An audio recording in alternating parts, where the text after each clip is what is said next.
tithe was given to the Levites, and the Levites had a very broad ministry. We know they did educational functions. They would teach people at schools. We know that they trained people for music, so that their songs and effective worship in the temple and otherwise would have gone through, the Levites.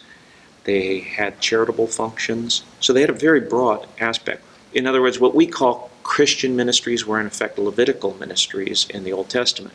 And so the tithe went to the Levites. Now, the Levites then were told they had to, from what they got, they tithed 10% of that to the priests in the temple, because there were a limited number of priests. There was only one temple and a limited number of priests who served there. So they had to be subsidized, so they would in effect get a tenth of the tithe.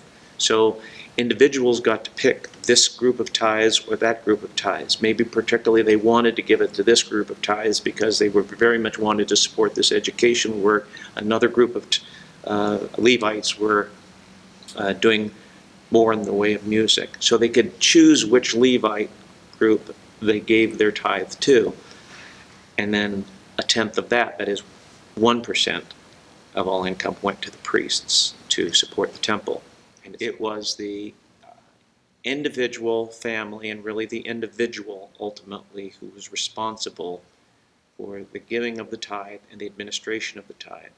So if a particular group of Levites were not trustworthy or they were apostate for any reason, you could withhold your tithe from them and give it to a more faithful group. This was a check on the different groups as to whether people would give them the tithe or they would be bypassed for another group of Levites.